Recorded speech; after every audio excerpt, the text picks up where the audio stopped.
오늘 우리에게 주시는 하나님 말씀은 신약성경 사도행전 11장 19절에서 26절 말씀입니다. 사도행전 11장 19절에서 26절 말씀입니다.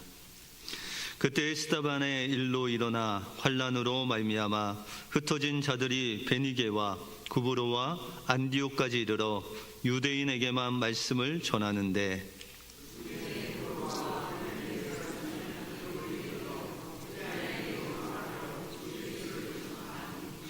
주의 손이 그들과 함께 하심에 수많은 사람들이 믿고 주께 돌아오더라.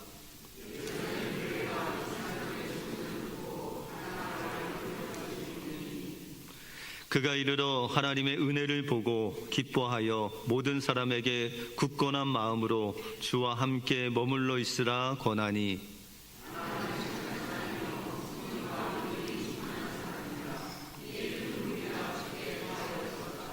바나바가 사울을 찾으러 다소에 가서 만담에 안디옥에 데리고 와서 둘이 교회 1년간을 모여 있어 큰 무리를 가르쳤고 제자들이 안디옥에서 비로소 그리스도인이라 일컬음을 받게 되었더라.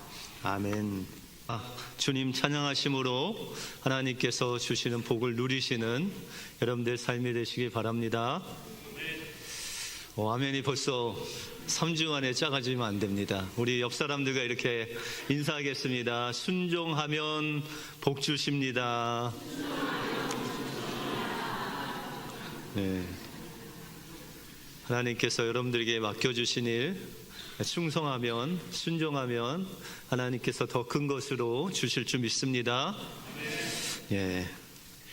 여러분들 장례식 때 혹시 여러분들 가족 빼고 여러분들을 위해서 울어줄 사람이 몇 명 정도 되실 것 같습니까? 제가 신학교 때 교수님이 이제 수업하시기 전에 이런 질문을 똑같이 하셨습니다. 여러분들이 죽으면 여러분들 가족 외에 여러분들을 위해서 울어줄 사람이 몇 명이나 있을까요? 이렇게 질문한 적이 있습니다. 그 당시에는 뭐 결혼도 하지 않았기 때문에 생각해 보니까 부모님이 울어주실 것 같고 또 위에 누님 두 분이 울어주실 것 같고 나머지는 뭐 친구들이 울어줄까 말까 이 정도 별로 이렇게 저를 위해서 울어줄 사람이 많지 않을 것 같습니다.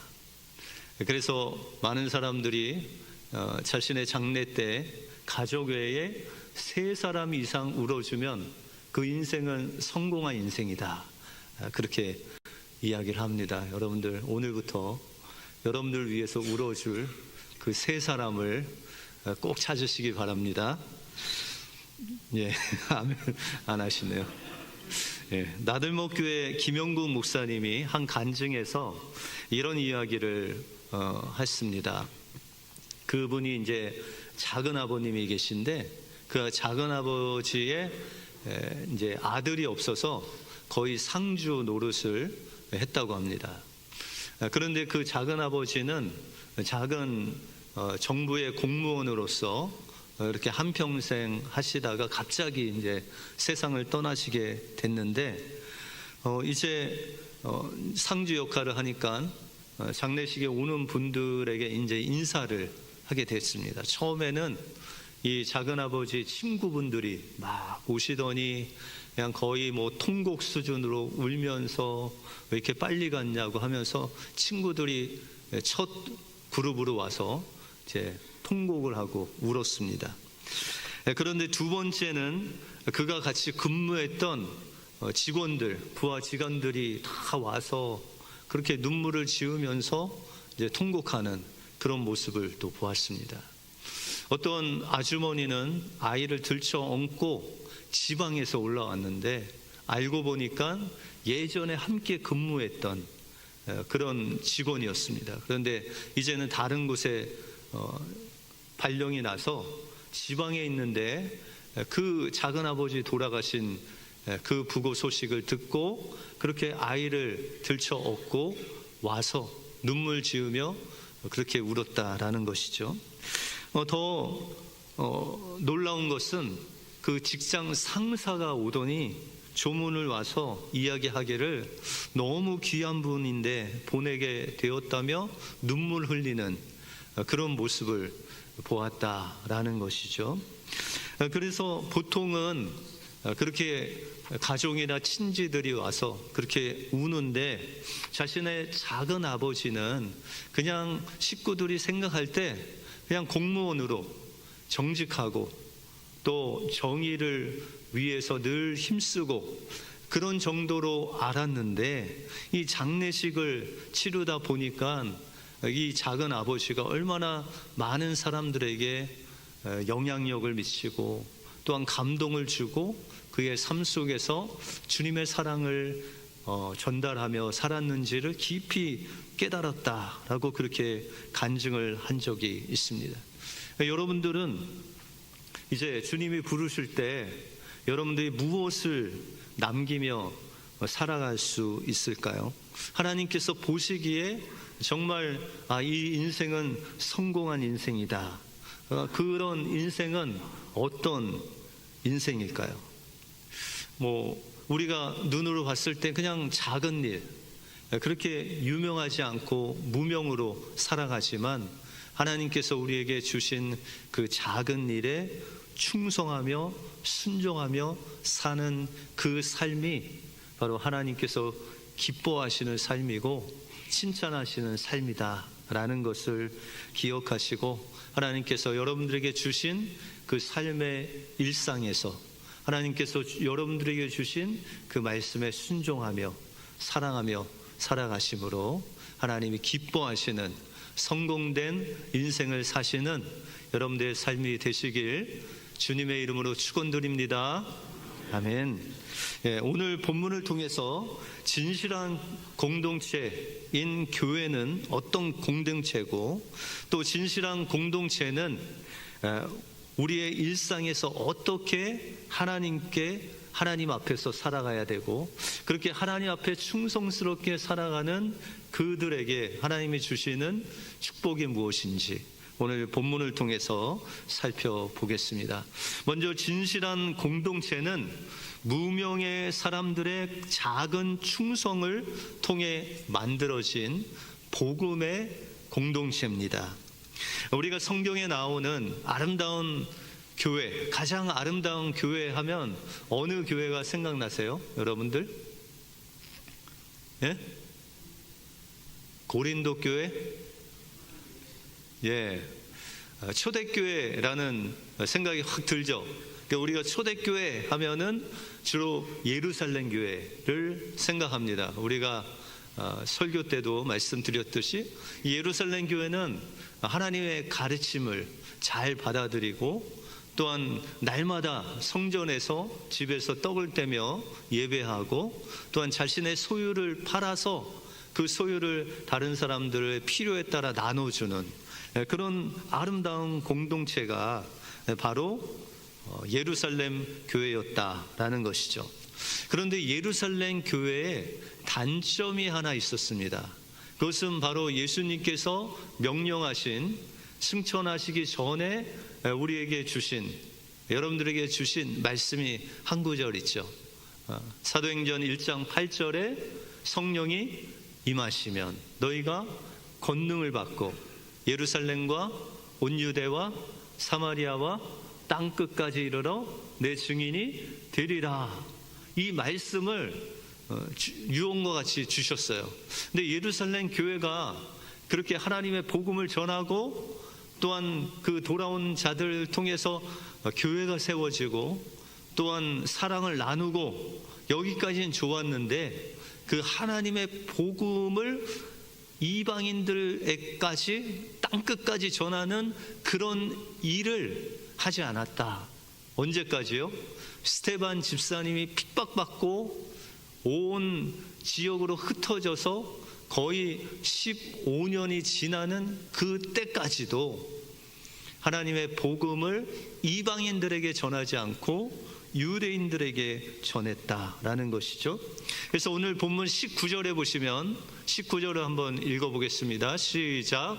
그때에 스데반의 일로 일어난 환난으로 말미암아 흩어진 자들이 베니게와 구브로와 안디옥까지 이르러 유대인에게만 말씀을 전하는데, 스데반 집사님의 그 핍박, 순교를 통해서 사람들이 흩어졌어요. 그리고 지금 10여 년이 지나서 거의 15년이 되는 그런 시점에 있는데도 불구하고 하나님이 원하시는 모든 족속으로 제자 삼아 땅끝에 이르기까지 주님의 복음을 전해야 될 그 예루살렘 교회와 예루살렘 성도들이 흩어져서 복음을 전하는데 누구에게만요? 유대인들에게만 전했다라는 것이죠. 그런데 하나님께서 말씀하신 이 약속의 말씀을 붙잡고 하나님께 순종한 유명하지 않는 무명한 사람들이 나옵니다. 그것이 20절입니다. 20절을 같이 한번 읽어보겠습니다. 시작. 그 중에 구브로와 구레네 몇 사람이 안디옥에 이르러 헬라인에게도 말하여 주 예수를 전파하니. 여기 두 부류의 사람이 나옵니다. 하나는 구브로. 구브로는 누구의 고향이죠? 바나바의 고향입니다. 그래서 바나바 고향 사람들과 구레네 하면 구레네 시몬이 생각나죠. 예수님의 그 십자가를 억지로 끌고 지고 간 그 구레네 사람, 이 두 부류의 사람 몇 사람이 무엇을 했다고요? 안디옥에 이르러서 헬라인에게도 하나님의 복음을, 주 예수의 복음을 전했다라고 그렇게 말씀하고 있습니다. 그런데 이들의 이름이 나와요, 안 나와요? 누가 안디옥에서 헬라 사람들, 이방인에게 그 땅끝까지 복음을 전하라는 하나님의 말씀에 순종한 그 사람의 이름이 나옵니까, 안 나옵니까? 안 나와요. 그러면 사람들이 그 사람들을 아주 유명한 사람으로 여겼을까요? 그냥 이름 없이, 빚도 없이 무명의 사람이었을까요? 무명의 사람이었다라는 것이죠. 그래서 이 구레네 사람, 또 구브로 사람 몇 사람이 하나님 말씀에 순종하여 담대하게 유대인뿐만 아니라 이방인들에게도 하나님의 복음을 전했을 때 하나님께서 함께 하셔서 그들을 통해서 수많은 사람들이 예수를 믿고 안디옥 교회라는 이방인 최초의 교회를 세워지는 놀라운 역사가 일어났다라는 것이죠. 우리가 생각할 때 하나님의 역사는 막 엄청난 사건을 통해서, 엄청난 유명한 사람을 통해서 하나님의 나라가 막 세워지고 이럴 것 같잖아요. 그죠? 그런데 오늘 본문에 보시면 그렇지 않다는 거죠. 무명의 그 몇 사람, 이름도 없이, 빚도 없이, 그러나 하나님 말씀에 순종한 그들을 통해서 하나님의 놀라운 이방교회, 최초의 이방교회 안디옥 교회가 세워지는 놀라운 역사가 일어났다라는 것입니다. 20세기 유명한 신학자인 프란시스 셰퍼의 아내인 에디스 셰퍼라는 분이 이런 이야기를 했습니다. 현실 생활에서 중요한 일은 북치고 꽹가리 치며 다가오지 않는다. 당신이 지금 만나고 있는 사람, 당신이 지금 하고 있는 일, 당신이 지금 읽고 있는 책이 당신의 생애의 가장 중요한 일이다. 이렇게 말합니다. 여러분들 삶 속에서 가장 중요한 일은 뭐예요? 오늘 저녁 맛있게 드시는 거? 자녀 돌보시는 일? 자녀 결혼시키는 일? 다 중요합니다. 그런데 하나님께서도 우리에게 원하시는 가장 중요한 일이 있다면 여러분들이 매일 일상에서 만나는 그 사람들, 매일 일상에서 하는 일, 매일 여러분들이 성경을 한 구절 한 구절 읽는 그 말씀, 그것이 하나님 보실 때 중요한 일이고 여러분들 일상에서 하나님 말씀 붙잡고 살아가는 그 한순간 한순간이 하나님께서 가장 중요하게 보시는 것이다 라는 것이죠. 그래서 이 구레네 사람, 구브로 사람들이 그들의 일상 속에서 하나님께서 그에게 주신 놀라운 복음의 내용인 주 예수 그리스도, 그분을 전했을 때 그들도 알지 못했어요. 그들이 전한 이 복음으로 인해서 이 엄청난 안디옥 교회가 세워질 줄 몰랐는데, 그의 일상에서 하나님 말씀에 순종하여 그 말씀을 전했더니 하나님의 놀라운 역사가 그 작은 일상의 순종을 통해서 역사되었다라는 것이죠.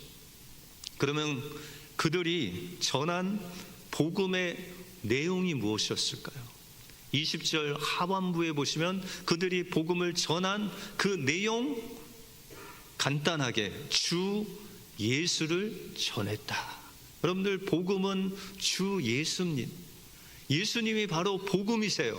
복음의 내용이세요.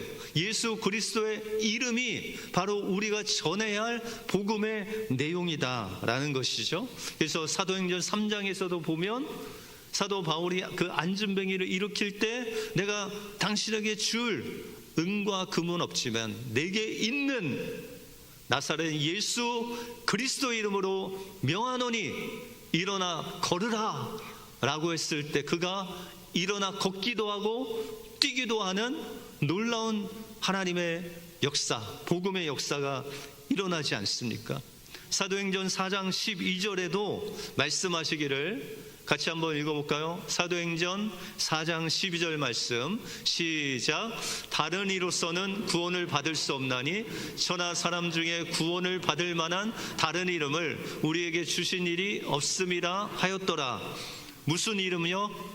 구원의 이름 예수. 그 예수님의 이름으로 구원을 얻는 그 복음을 전했다는 거예요. 예수님이 우리의 구주시고 우리를 위해 십자가에 죽으신 구원자시고 그리스도다라는 것을 전했을 때 하나님의 놀라운 역사가 일어났다라는 것입니다. 그러므로 여러분들의 삶 속에서 올 한 해 여러분들 기도 제목이 있죠. 여러분들 소원이 있죠. 그런데 그 기도 제목과 소원이 이루어지려면 어떻게 해야 될까요?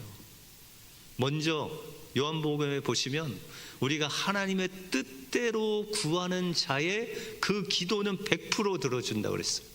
그러면 여러분들이 먼저 뭘 해야 될까요?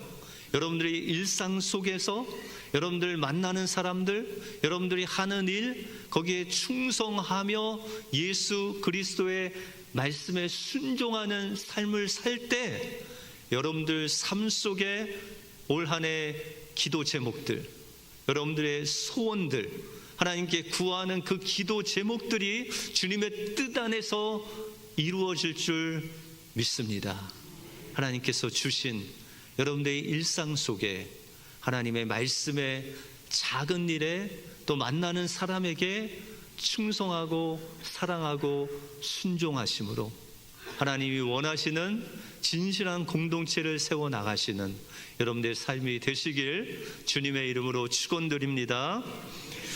다음으로 진실한 공동체는 일상에서 하나님께 순종하는 순종의 공동체입니다. 오늘 본문 21절에 보시면 주의 손이 그들과 함께 하심에 수많은 사람들이 믿고 주께로 돌아왔다라고 그렇게 말씀하고 있습니다. 하나님의 복음을 위해서 자신의 그 일상에서 하나님이 주신 그 은혜를 나누고 전하고 그렇게 순종하며 사는 그 사람들 속에 하나님의 손이, 주의 손이 함께 하셨다는 것. 다시 말해서 하나님이 그와 함께 하셨다는 거예요. 여러분들의 삶 속에 함께 하셨다는 거예요. 여러분들이 하나님 말씀에 순종하려고 작은 것 하나 하나님 말씀에 비춰봐서 그것을 하나님 대하듯 늘 만나는 그 사람을 보는데 하나님 보듯 그렇게 했더니 하나님께서 여러분들과 함께 하셔서 하나님의 놀라운 역사가 여러분들의 그 작은 순종과 충성을 통해서 역사되었다는 거예요. 그런데 정작 이 구브로와 또한 구레네 사람이 하나님의 복음을 전하고 나서 그런 하나님의 놀라운 역사가 이루어졌는데 정작 그 일을 행한 사람은 잘 몰랐다는 거예요. 만약에 그 사람이 정말 내가 한 이것이 정말 하나님의 놀라운 역사라고 하면서 막 간증하며 다녔다면 아마 성경에도 그 이름이 들어가지 않을까. 그런데 성경에는 누가 복음을 전했는지, 그리고 심지어는 그냥 몇 사람이 복음을 전했다, 그렇게 말씀하고 있습니다. 그런데 예수님도 우리에게 말씀하시기를 이 소자에게 냉수 한 그릇 대접하는 자가 나에게 한 것이다. 우리의 삶 속에서, 우리 일상 속에서 하나님 말씀에 순종해서 그냥 이웃들을 사랑했어요. 그런데 그것이 바로 주님을 섬긴 것이래요. 언제 그것을 알까요? 여러분들의 인생 속에서 우리가 작은 것 하나 하나님께 순종했는데 엄청나게 하나님 나라에서는 큰 일이 되었어요. 언제 알 수 있을까요? 주님 앞에 섰을 때 하나님께서 야, 너 그때 그 순종을 통해서 하나님의 나라가 이렇게 세워졌어. 그러면 그때 아는 거예요. 그러면 우리는 이 세상에서 뭐만 하면 돼요? 그냥 순종만 하면 되는 거예요. 작은 일에 순종하고 충성만 하면 되는 거죠. 그래서 마태복음 25장에 보시면은 주님이 그 오시는 날에 양과 염소를 구분해서 양은 구원하시고 염소는 심판을 받습니다. 그런데 하나님께서 이 비유를 통해서 그 양들에게 이렇게 말씀하세요. 마태복음 25장 35절과 36절을 같이 한번 읽겠습니다. 시작.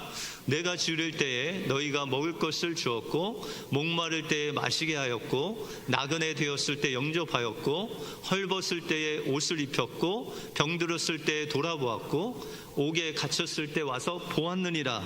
누가요? 양들이.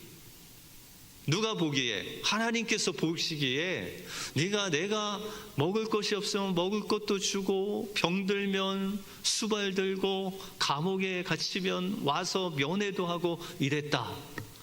그랬는데 그 양의 반응이 어떨까요?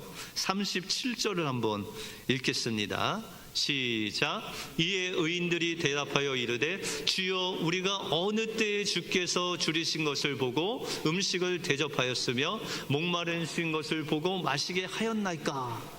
이 양들이 하나님이 보실 때 하나님을 섬기고 먹이고 마시우게 하고 병들면 돌봐주고 했는데 양들이 언제 그것을 했는지를 모르는 거예요. 다시 말해서 여러분들의 일상 속에서 하나님께서 하라고 하셔서 그 말씀에 순종해서 복음도 전하고 사랑도 하고 나눠주기도 하고 용서도 하고 화해도 하고 하나님 말씀에 작은 말씀에 순종하며 그렇게 살았어요. 그런데 그 순종 가운데 하나님께서 어느 것을 받으셨는지 우리는 잘 모른다는 거예요, 이 세상에서. 그런데 하나님이 보실 때는 그걸 다 기억하시고, 이야, 네가 그때 나를 섬기지 않았냐, 내가 그때 하나님 나라를 위해서 이렇게 일하지 않았냐, 그때 여러분들에게 알려주시겠다는 거예요. 그러면 우리는 뭐만 하면 돼요? 작은 일에 순종하고 충성만 하며 살면 되는 거죠. 그래서 40절에 보시면은 같이 한번 읽겠습니다. 시작.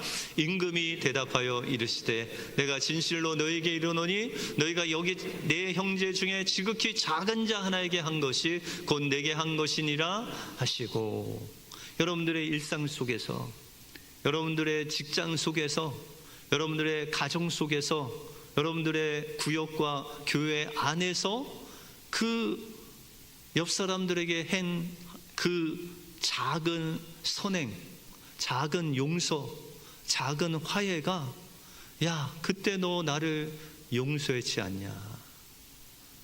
주님을 용서하고 주님과 화해하고 주님께 무엇인가 했던 그 모습이 바로 여러분들 일상 속에 있는 그 이웃들에게 행한 그 말씀의 순종이 바로 주님께 한 것이고, 그것을 통해서 하나님의 복음의 역사가 여러분들 통해서 일어난다라고 말씀하고 있다라는 것입니다.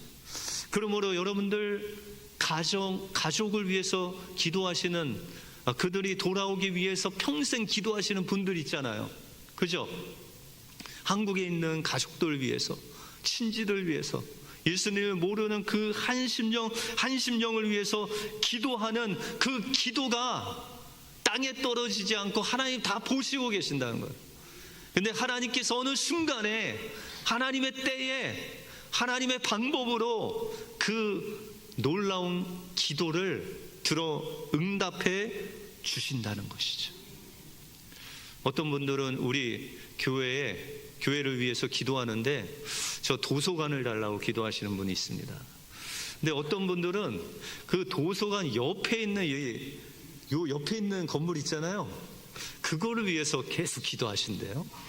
믿음대로 될 줄로 믿습니다. 그러니까 하나님께서 필요하시면 그 작은 기도도 하나님이 응답하셔서 하나님의 나라를 위해서 쓰는데 그것을 사용하신다는 거예요. 그래서 오늘 26절에 보시면 이 안디옥 교회에서 이렇게 하나님 앞에 순종하고 충성하는 그 큰 무리를 통해서 비로소 그들을 야, 저 사람들 그리스도인들이다. 이때는 그렇게 좋은 별명이 아니었지만 이 그리스도인이라는 그 이름의 뜻은 바로 저 사람이 그리스도를 닮은 사람이다. 저 사람을 보니까 예수가 보인다. 다시 말해서 우리의 작은 삶 속에서 주님의 말씀대로 살아가서 그 일상에서 사는 그 순종의 삶을 통해서 그리스도를 보는 놀라운 역사가 바로 여러분들 한 사람 한 사람을 통해서 보인다. 그것이 그리스도인의 정입니다. 그 청년 바보 의사 안수연이라는 책이 있죠. 여러분들 예전에도 소개해드렸고 많은 분들이 알고 있죠. 그래서 저희 안수연 형제가 영락교회 청년부를 섬기는 그런 청년이었습니다. 그런데 그가 군의 간 복무 중에 2006년에 유행성 출혈로 하나님 품에 안기게 되죠. 그런데 그가 죽고 나서 수많은 사람들이 그가 행한 선행을 이야기합니다. 그것을 모아서 책을 냈어요. 조금 소개해 드리자면 그는 평상시에 이 환자들을 얼마나 사랑하며 위했는지, 어떤 사람은 그 환자들이 퇴원해야 되는데 퇴원비가 없어요. 병원비가. 그러면 자기 월급을 다 병원비로 내주기도 하고, 어떤 사람은 환자로 있다가 죽었는데 가족들이 없어요. 그러면 그가 그냥 그의 장례식을 다 치러주고, 어떤 아이들이 와서 퇴원을 했는데 그 아이가 퇴원한 아이의 생일을 기억하고 그 집에 가서 생일 잔치를 해주고 뭐 이런 일을 했습니다. 그러면 이 안수연 형제는 어떻게 이런 일상 속에서 다른 사람에게 다 주는 그런 하나님 말씀에 순종하는 그런 삶을 살았을까? 그런 의문이 들죠. 근데 그 책 속에 한 일화가 나옵니다. 하루는 그가 응급실에서 당직을 이제 서는데 전화 한 통이 왔습니다. 저 여기 방학동인데 환자가 복막이 터진 것 같은데 가면 수술해 줄 수 있나요? 근데 여러분, 복막이 터졌으면 지금 막 응급한 그런 상황이잖아요. 근데 하나도 떨리지 않은 목소리로, 하나도 급하지 않는 목소리로 전화를 한 거예요. 그래서 조금 이상하다 했는데 그래 빨리 오시면은 수술이 필요하면 해드릴 수 있습니다. 그래서 그 새벽 2시 반에 연락이 왔는데 새벽 4시 반에 그 환자를 데리고 왔어요. 근데 알고 보니까 이 환자를 어떤 다른 병원에 갔다가 그 병원이 좀 믿지를 못하니까 그렇게 실랑이를 하다가 2시간 후에 데리고 온 거예요. 그런데 그날따라 응급실에 수술이 2개나 있었어요. 그래서 새벽 4시까지 수술을 2개를 하고 이제 주치의하고 그 수술팀이 좀 쉬고 있는데 이 전화를 받은 이 팀이 온 거예요. 그랬더니 주변 사람이 너 왜 그 전화를 그렇게 받아갖고 저 사람을 우리가 받아야 되냐고 하면서 이제 컴플레인을 한 거죠. 안수연 이 형제의 마음이 좀 화가 났어요. 하나는 이 환자를 데리고 온 그 사람들의 태도, 그냥 거기서 치료했어야 되는데 2시간을 끌고 이 환자가 어떻게 될지도 모르는데 이렇게 데리고 왔다는 것에 화가 났고, 하나는 이 모든 것이 자기 잘못이라고 하는 그 이야기에 막 화가 일어났어요. 그래서 그럼에도 불구하고 이제 주치의를 깨우려고 가서 깨우고 내려오는데 이 하나님의 말씀의 찬양이 하나가 생각이 났습니다. 내가 사람에게 좋게 하랴 하나님께 좋게 하랴. 내가 사람의 기쁨을 구했다면 하나님의 종이 아니라. 갈라디아서 1장 10절에 이 말씀을 가지고 만든 찬양이 그의 심령 속에 막 들려왔어요. 그러면서 그 6층에서 2층으로 내려오는 그 가운데 아까 들었던 그 화가, 분노가 싹 가라앉고 그에게 질문이 이렇게 나왔습니다. 중요한 것은 환자를 치료하는 것이다. 내가 혼나는 것 중요하지 않다. 나를 판단하실 분은 주님이시다. 그렇게 고백을 했다는 것이죠. 여러분들도 주님의 일을 하다가 이렇게 누명을 쓸 때가 있으시죠? 손해 보실 때가 있으시잖아요. 마음이 상할 때가 있잖아요. 그런데 이것이 정말 하나님을 기쁘시게 하려고 한 나의 행동인가? 아니면 사람을 보고 한 것인가? 만약에 그것이 주님을 기쁘시게 한 일이라면 그것은 분명히 하나님께서 여러분들에게 상급을 주실 줄 믿습니다. 그래서 훗날 그가 되돌아보면서 그는 고백하기를, 정말 하나님께서 나의 마음 중심을 아시고 내가 하나님을 선택할 거냐 아니면 사람을 선택할 거냐, 그 기로에서 하나님 말씀을 선택했더니 하나님께서 나를 좋은 은혜의 그곳으로 인도하셨다라고 그렇게 간증을 했습니다. 여러분들, 안수연 형제가 살아있을 동안에 그는 무명의 사람이었어요. 그런데 지금 젊은 사람들이 이 안수연 형제 이야기하면 그가 닮고 싶은 넘버원, 그런 유명한 사람이 됐습니다. 그런데 그가 그렇게 될 수 있었던 것은 그의 일상 속에서 이런 갈등이 있었다는 거예요. 그가 뭐 천사라서 그렇게 다 도와주고 다닌 것이 아니라 이런 갈등 속에서 그가 누구를 선택하느냐, 하나님을 선택하느냐 아니면 내 감정과 사람을 선택하느냐, 그럴 때 하나님의 말씀을 선택하고 순종하고 충성하며 나갈 때 하나님께서 그의 삶을 이렇게 사람들에게 정말 존경받는 하나님의 그 사랑의 놀라운 은혜가 충만한 사람으로 변화시켰다는 것이죠. 주님은 여러분들이 이제 주님 앞에 딱 설 때는 너 잘했다, 착하고 충성된 종아, 내가 큰 일을 너한테 맡겼는데 잘했다, 이렇게 말씀하시지 않고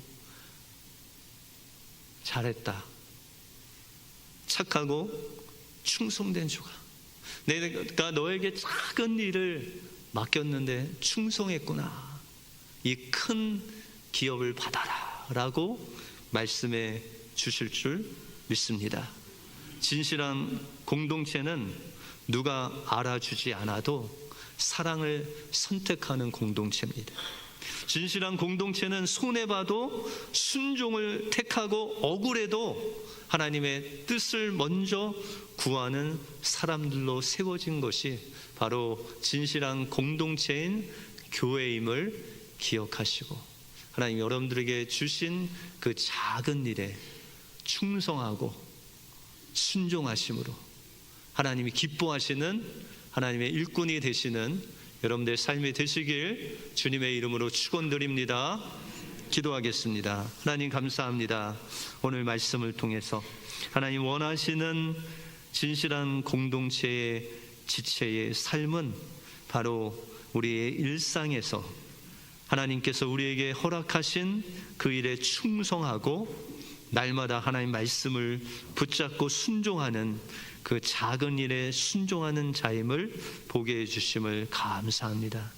하나님 우리의 삶 속에서 날마다 하나님 무명일지라도 작은 일에 순종하고 주님을 선택함으로 하나님께 칭찬받는 진실한 공동체로 거듭나게 하여 주시옵소서. 모든 것 주님께 감사드리오며 예수 그리스도 이름으로 기도하옵나이다. 아멘.